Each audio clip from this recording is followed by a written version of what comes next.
It's that time of week. It's time to talk about who's in and who's out for the Knights and the Cowboys.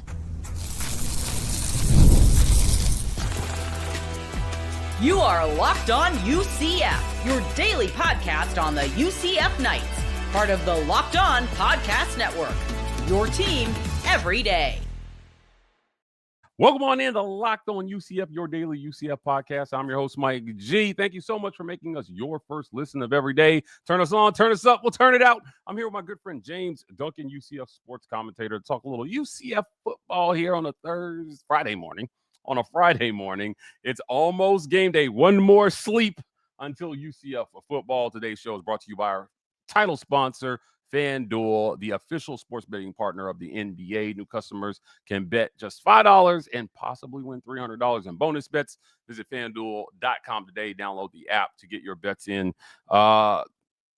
James, on today's show, as always, we're going to talk about who's in, who's out, who's hurt for both teams, questionable. All the statuses, we'll go over that today. The availability report came out yesterday. Normally, we do that Wednesday night. We're doing it Friday here. We're on a little bit of a different schedule. Then in the second part of the show, we want to talk about players reportedly looking to hit the portal. Some bad news there. Then we'll give our final outlook for Oklahoma State versus UCF this weekend. Let's start at the top. Who's hurt? We're going to start with Oklahoma State. Their list is actually very short this week. The Cowboys have only QB Haas Hingie out, cornerback Cale Smith, and tight end Quentin Stewart all out. Nobody's probable, nobody's questionable, nobody's doubtful. Just these three guys are out. A little bit more of an extensive list for UCF, unfortunately. Out is Jacurri Brown. Out is wide receiver Chris Domercant. QB Cam Fancher is out. Isaiah Reed is out. TJ Bullard is out. Stacey Gage out. Not a surprise there. Carter Miller out again. Keegan Smith out again. Doubtful Jaden McDonald. Then on the questionable list, Braden Marshall, tight end Caden Peening, Myles Montgomery questionable again. He did not go last week. Will he go this week from the questionable list? We'll see. Paul Rubelt's big piece there on that offensive line. Questionable. Max Drag, tight end, questionable, and Mason Denneberg there on special teams, questionable. James, two quarterbacks out. Cam Fancher out, Jacurri Brown out. That leaves you with Tayven Jackson and our guy, the freshman, Tayven, I think, is clearly the guy in this game. We talked about this on our crossover yesterday with Cody. This is a must-win for UCF. And Oklahoma State is actually terrible. Now, they were thought to be less terrible in the preseason by us here at Locked On because we voted them 12. We voted UCF 15th. I can honestly say Oklahoma State is 16th, and UCF is not quite 15th, but maybe not higher than 12 at this point. What do you think here, man, about this list of guys who are out for the Knights? Look, man, there's some big names and some big positions on that list, but are they really impactful in a game like this? Yeah, I'm going to say yes. And I think it's actually interesting that the spread for UCF is moved to 14 points. 14 and a half. I'm sure that has something to do with being at home and it being senior day. But, not having Jacurri or Cam really ready to go during this game, definitely sucks. I think that's probably not due to injury. So I would assume that those guys are probably taking their red shirts, but we'll talk a little bit about that more next segment. I think it's going to be interesting to see what we've got here on Saturday. There's a lot of big names missing, and then there's a lot of depth behind those big names that are also missing. You're missing your center again. This week, we saw how well that panned out for us last week. Multiple false starts, multiple offensive penalties, definitely a lot of pressure, not really a lot of time to get the ball out. And when the ball did come out, didn't look great. Definitely rough last week. Obviously, you're looking for some sort of improvement because you're essentially going from playing the top person in your conference to the bottom person in your conference from 1 week to the next. So this game is going to feel a little easier for the Knights, I would hope. I would hope it feels a lot easier to the Knights. You saw how the Knights handled teams like West Virginia, like UNC. I don't necessarily think the UCF Knights are a bad football team. I think a lot of that rides on the fact that they just have a lot of talent. But I think a lot of the talent is not going to show for this game.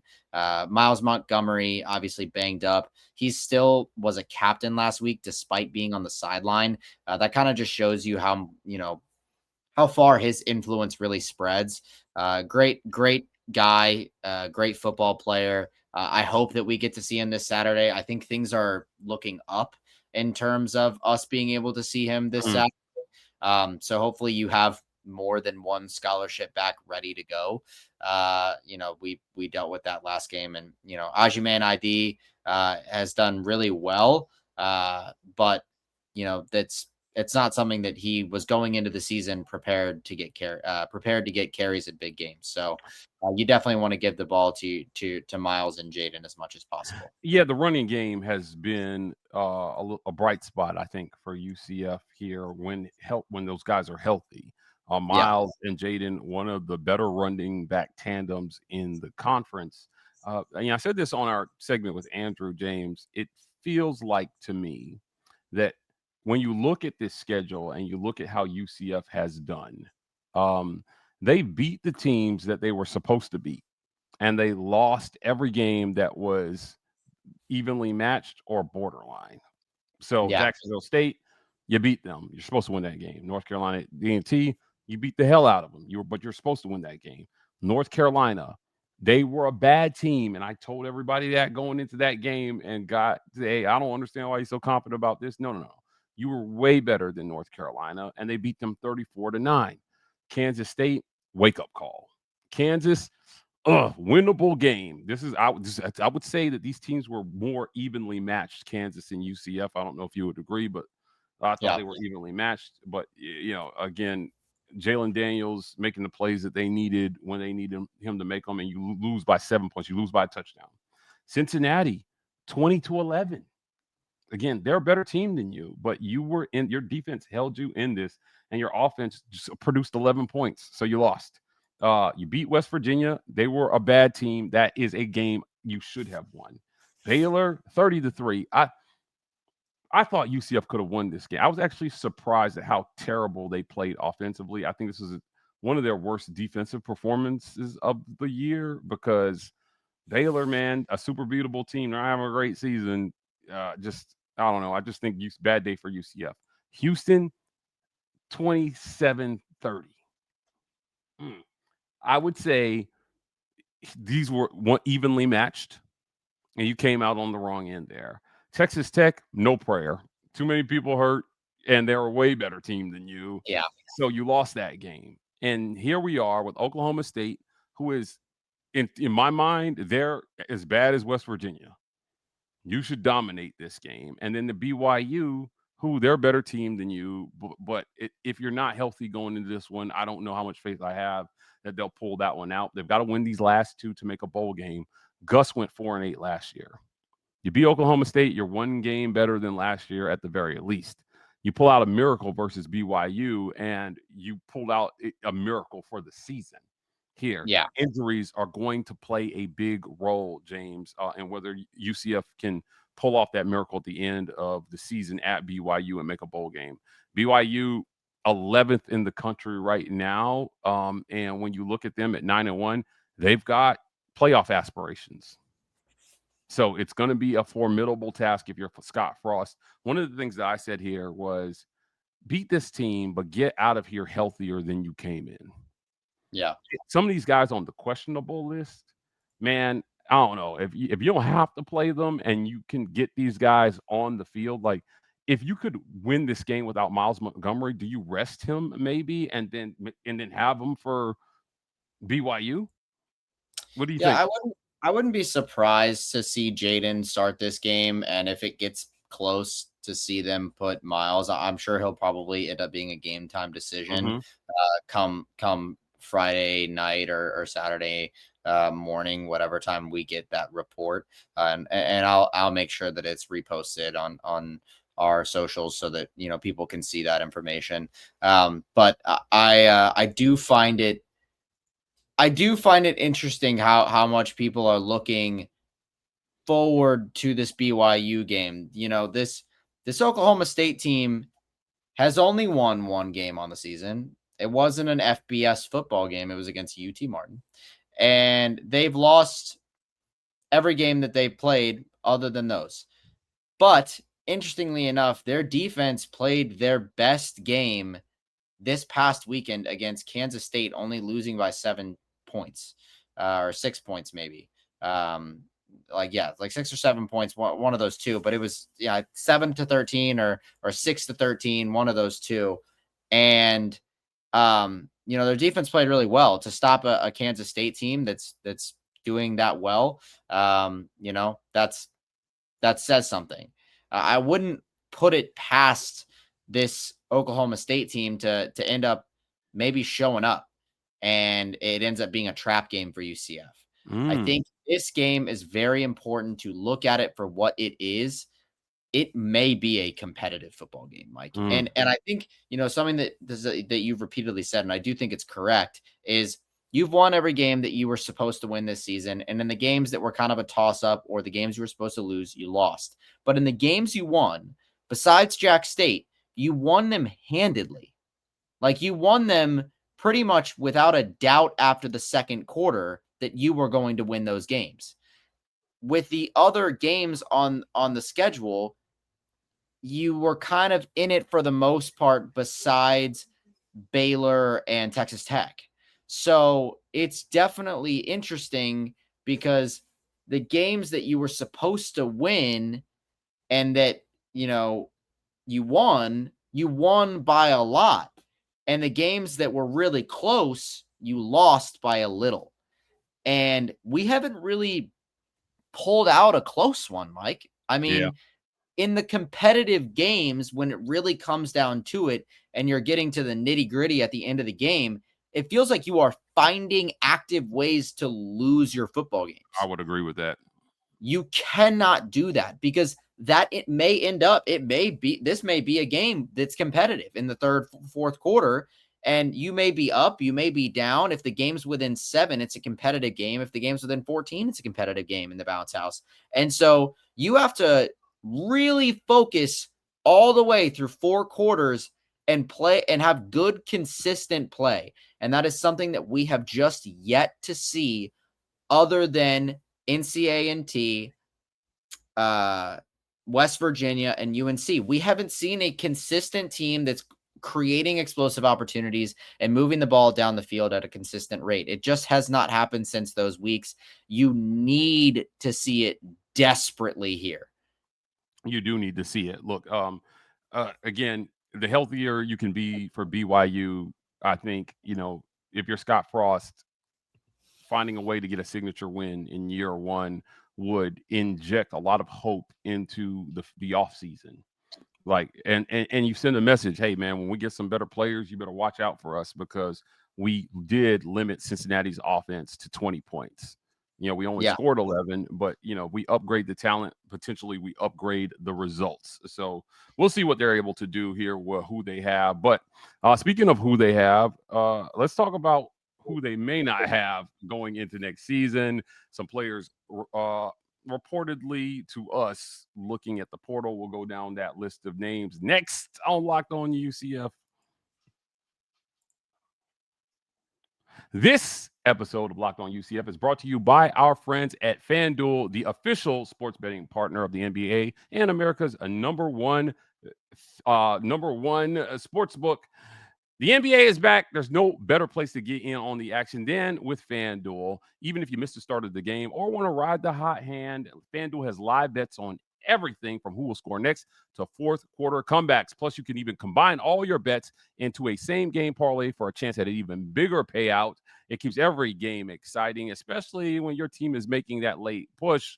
Right now, FanDuel customers that are new can get up to $300 in bonus bets if your first $5 bet wins. You heard me right. That's $300 in bonus bets if your first $5 bet wins. Just head over to fanduel.com today, download the app, and sign up to get in on the action. FanDuel, the official sports betting partner of the NBA.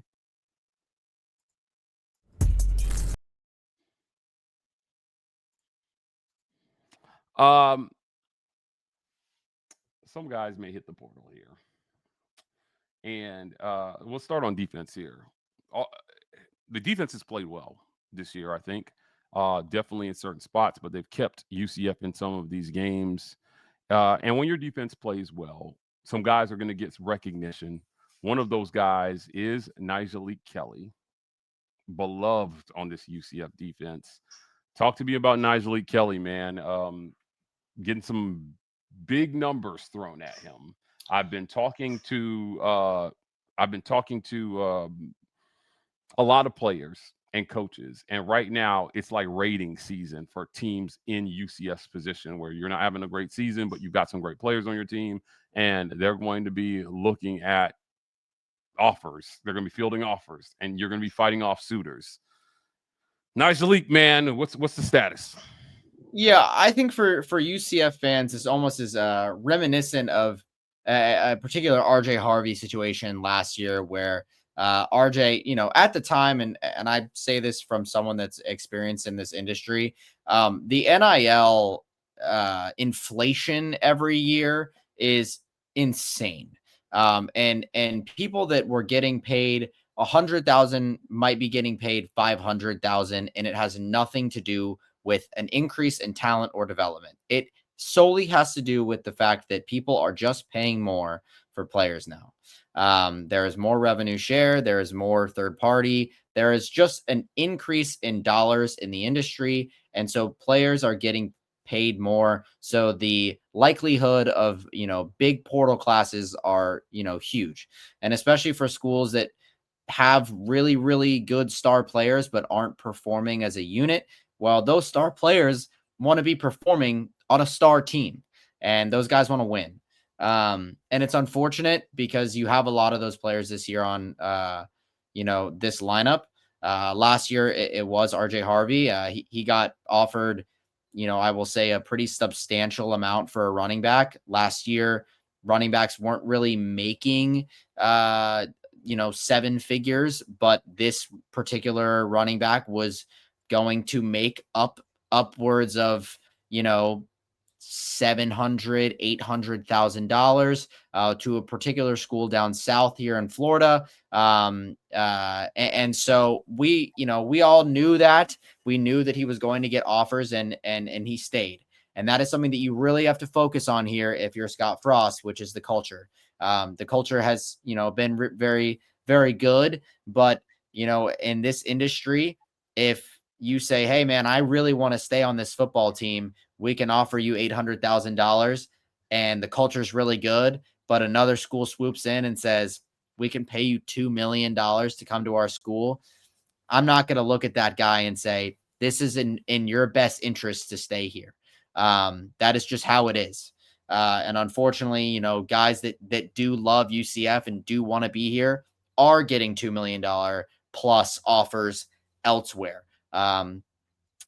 Guys that are in that top performing ranking, like Nyjalik, like Malachi, people may assume that those guys are 100% out of eligibility based off some of their numbers. They could apply for waivers and they'd have probably about a 50 to 60% chance of getting that grant to come back. But James, we're seeing this more and more with the NIL offers increasing. Guys are actually just staying in school rather than it's more lucrative to stay in school as a really good college football player that doesn't have high pro prospects. Go back to school because you could make absolutely. six figures, high six figures if you're really good. And that's more than you're going to make in the NFL on on a free agent contract. Yeah. Right? If you don't get And drafted. that is especially true for college football quarterbacks. The level to be an NFL quarterback is just unreal. And you are seeing with a lot of college football quarterbacks that they may be a mid to upper tier quarterback making over $1 million per year when they're, playing in college, but that may not be the case when they get to the NFL. Most likely not the case when they get to the NFL. There's only about, 8 or 9 quarterbacks that are getting drafted in the year that may be doing that, at most. So you really want to focus on staying in school if you can. If you're a late round draft pick, then you stay in school, you do well, you have another year, maybe you increase your draft stock, maybe you don't, but you get a couple $1 million. And so, you're going to see players that could potentially hit the portal here. Players like Nyjalik, if he gets granted, like Malachi, if he does get granted. There's some studs on this defense. One on the questionable list, Braden Marshall. I'm sure he will be hearing from other schools. Yeah. But he is also a UCF guy. Braden Marshall is. And as much as I want to say, oh, all these guys are UCF guys, Braden Marshall is a UCF guy, and UCF loves this guy. And so I know he's a big favorite for this school. He's a big, he's one of those hometown hero type of guys. You would love to see him come back next year, and play safety for this school. Look, Braden is definitely a UCF guy. That's why culture is so important. When the portal comes calling, you need a culture and a community that is difficult to leave. And look, I mean, as a kid, my dad was military, and we moved a lot, and it was tough, man. Leaving once I had established friends and a routine, and a sense of belonging, to pick up and leave that every 3 years. It was tough. And so as a kid, I grew up essentially having to learn how to reestablish community wherever I went. But I will tell you, it takes its toll on you. And as an adult, I did the same thing. After college, I moved out west, lived in Las Vegas. That sucked. I moved to New Jersey after that, then went back to Arizona. And by the time I got to Arizona, I was like, you know what? I need to try some. I need to plant some roots and stay put for a while, because this is taking its toll. A lot of these kids, man, it's tough enough leaving home. But then when you finally do get someplace and you've established a culture and a community there, and you're saying, hey, if the money is even, as long as I'm getting play, I want to stay where I'm at. Yeah. Now if you're unhappy and your coach is making your life miserable and you're losing and your girlfriend dumped you, and they closed down the Popeyes chicken by your house, then maybe it's not that hard to hit the portal. But what we're hearing is that Orlando and UCF, it's not a place that's like that. It's not. I'm really good friends with T. Will, and even though they left for Arkansas, that was a hard move for their family to leave Orlando. And let me tell you something. Spoiler alert: they don't love Arkansas. So they loved Orlando, but you got to do what you got to do for your career. Obviously, whether you're a player or a coach, I just think that if you're Scott Frost, build the community that is hard to leave. Right, the money. I think people overrate the money in a lot of these situations for these kids, because I'm not leaving where I'm at for extra $20,000.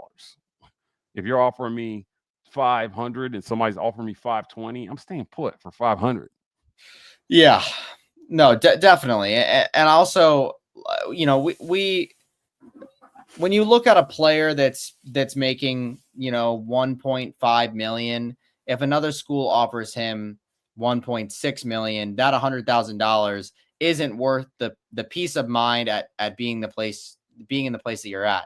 But that $100,000, if you're making $20,000 and someone offers you $120,000, then that's the difference between someone going to another school or not.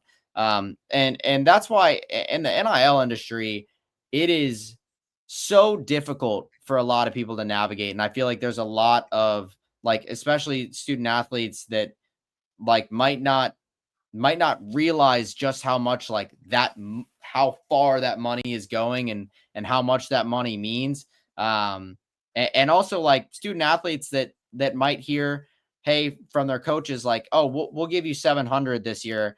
And if that guy goes out and they go get offers from somebody else, but they don't realize they might not get playing time, or there's always so many different aspects of getting in the portal that make getting in the portal dangerous. And it's not always, the grass isn't always greener on the other side, but it's also why it's like really important to have representation nowadays, even in college. Like people are getting agents out of high school going into college because it's really important to have someone that's like that has your back and is able to navigate those things for you. So that the college football world is changing as we know it right in front of our eyes, Mike. But it's going to keep changing, and it's going to keep changing the landscape, especially for UCF. Look, agents get paid when their clients make more money. Yeah. And if you have an agent who will encourage you to do what they think is best for you, in spite of it maybe being less money for them, that's probably a good agent. Yeah. And in the long run, happy clients are long-term clients. And so I wish more agents thought about that stuff, instead of encouraging shopping these kids to the highest bidder and Yeah. ruining their college experience. So I like that players are getting paid, but this is generational wealth that a lot of them are making. And a lot of these guys are making legit like 50 times a normal person's salary in a year. In college to Yeah. play football.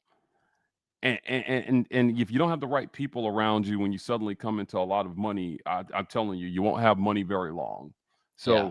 So look, I hope that for any UCF player that is thinking about hitting the portal, talk to your family, talk to your dad, talk to your mom, talk to your support system, and make sure you have the people around you that can help you make the best decision for you, whether it's leaving or staying at UCF. Now, selfishly, I want them to stay.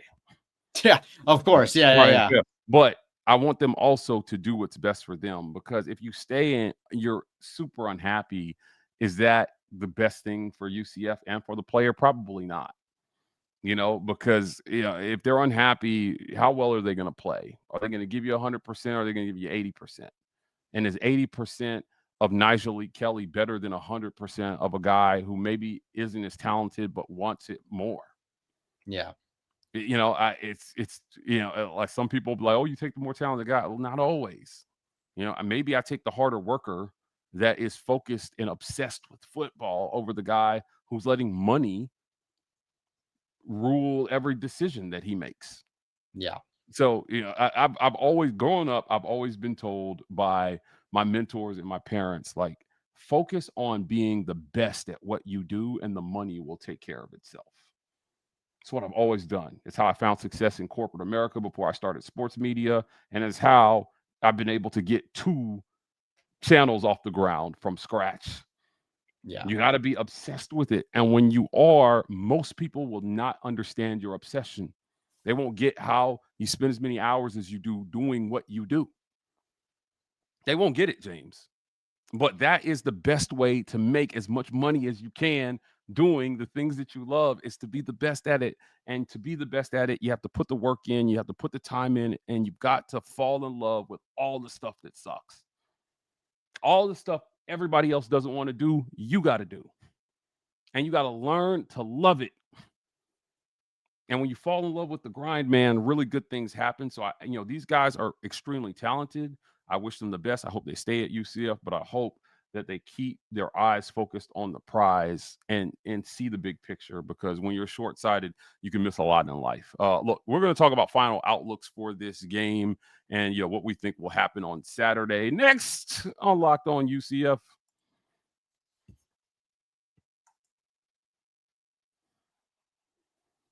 We're back. Thank you for making Locked On UCF your first listen of every day. And thank you for making Locked On the #1 sports podcast network. We're here, baby, at Locked On. We're locked in. We're turned up. And we're going to give our final thoughts on Oklahoma State at UCF. Last home game for a lot of these guys, James. Last home game for a lot of players in the bounce house. Would like to see them go out on a win. Earlier in the week, we talked about it. It's senior night. So we will celebrate those super seniors. I think UCF beats I can't say the word here, but I hope they beat the stuffing out of them. In honor of Thanksgiving coming up next week, beat the stuffing out of a Cowboy. They're bad, and they know it, and you should win this game big. Now, I talked about that freshman quarterback over there for Oklahoma State, Zane Flores. He will start the game for them. Zane is 60.3% passing for 1,100 yards, 5.7 yards per pass, 2 touchdowns to 5 interceptions. No offense to Zane, but I hope he leaves this game with about 8 interceptions on the year and still 2 touchdowns. You can't let this kid beat you. You cannot let this kid beat you. There is a 14.5-point spread. The ESPN matchup predictor, drum roll. Have you looked at it? If you haven't, guess what? Guess 4%. 89.3. I was close. All right. UCF wins. Nice. They have been. That's good. We talk about this week after week. They have been really accurate on UCF games. Yeah. This would be a mad upset here. The line has actually moved again, this time in Oklahoma State's favor. I'm assuming that the availability report maybe shifted this a little bit last night, but UCF now a 12.5-point favorite. They opened at 13.5 and moved to 14.5, and now it's at 12.5.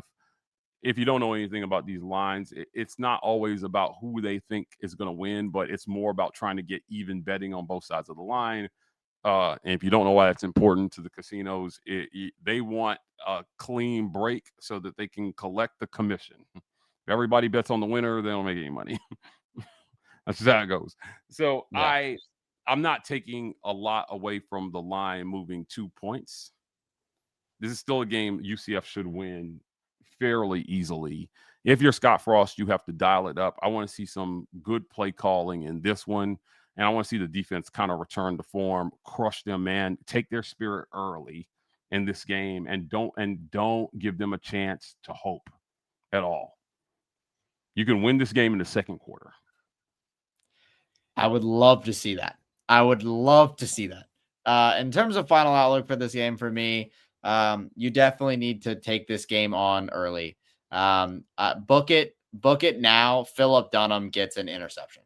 I'd book it now. You can hold me to it. I want to hear it. In the comments when we do a post game or when we come on here and we talk with you guys, book it. Phil Dunham interception. I think it's going to happen this week. I think Kozlowski. I think him and Lewis Carter are going to have a game where those are probably your 2 leading tacklers. I think this is a game where you need to watch the defense just feast. It is going to be extremely important to get pressure on this QB, because if the defense can stop the offense from scoring any points, then at least if your offense gets any points, you'll win this football game. Okay. I do think that there is a chance this Oklahoma State could have less than 7 to end this game. There's a real chance that can happen. They have been shut out this season before. Last week, only scoring 6 points against 7 points against a Kansas State defense. I think there's a real expectation that you could stop them here to a touchdown or less. Yeah, Texas Tech beat them 42-0. Yeah, so there's a real chance that can happen with the level that the team has been playing at. I do think that could happen. In terms of what you need to see from offense, you need to hope that Tayven Jackson stays healthy the whole game. I do know that Davi has already played 4 games this year, something to look at. If I don't know if his first year at Virginia Tech was a regular redshirt or a medical, but either way, it's getting just as easy to kind of claim either one. You know, at this point in the NCAA standings. So if that's something that he's looking at in terms of trying to keep his red shirt, then maybe he isn't your backup quarterback. I mean, he might be. You don't want him to burn his red shirt if he's going to take a medical or claim that his year at Virginia Tech was his medical. There's some interesting politics around what we could see for the backup quarterback. Now, if they play him and he goes out there, then it's done. But should be very, very interesting. It's funny that Scott did mention that he has another player, an undisclosed player, taking quarterback reps this week in practice that didn't start the year as a quarterback. Yeah, So right. could be very interesting Oh what man. happens there. I wonder if Brock Hansel is technically your QB3 as the walk-on, Mike. Oh my God. It's going to be very interesting. You better hope that Tayven stays healthy. Yeah, look, we're gonna just pray to the football gods that Tayven starts and finishes this game. He's got 6 touchdowns and 6 interceptions, so a 1-to-1 touchdown to interception ratio on the season. Not great, but this should be one of those games where he adds to the touchdown category. You just gotta win this game. Yeah. We got a 4 p.m. start on ESPN Plus for this one. So if you don't know, that means you better have an internet connection if you want to watch this game. That's what that ESPN Plus means. Yeah, I think UCF wins this game, and I think that we're talking about a win Saturday night here. Now, we're gonna go on and get out of here, but I do want to mention we usually go live right after the game, but because of the timing this week and some commitments that we have, we will do a post game. It just will be later in the night. So if you usually lock in with us right after the game, fear not. We will do a post game. It's just going to be a little later in the day than normal. So you can probably catch me, James, and possibly Andrew here as well, too. He was a little under weather this week, but we'll be live probably around like 9 or 10 p.m. So if you're still up and you're watching football, we're going to be here to talk about everything that happened in Oklahoma State at UCF. James Duncan, UCF sports commentator, I want to thank you for joining me on today's show to talk a little UCF football. Hit the comments after the video. Let us know what you think about who's out for this game. An extensive list for UCF. Only 3 guys for Oklahoma State, but, they need their guys, I think, more. UCF needs our guys.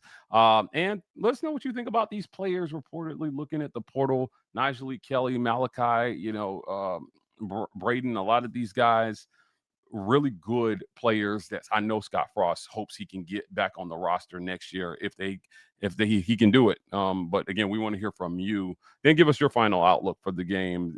Should they beat them soundly, or are you expecting a nail biter? We'll give our predictions on our pregame show. So we'll talk about what exactly the score is going to be on that show. Guys, we're out of here, but thank you again for making Locked On UCF your first listen of every single day. We'll be back tomorrow with more Locked On UCF.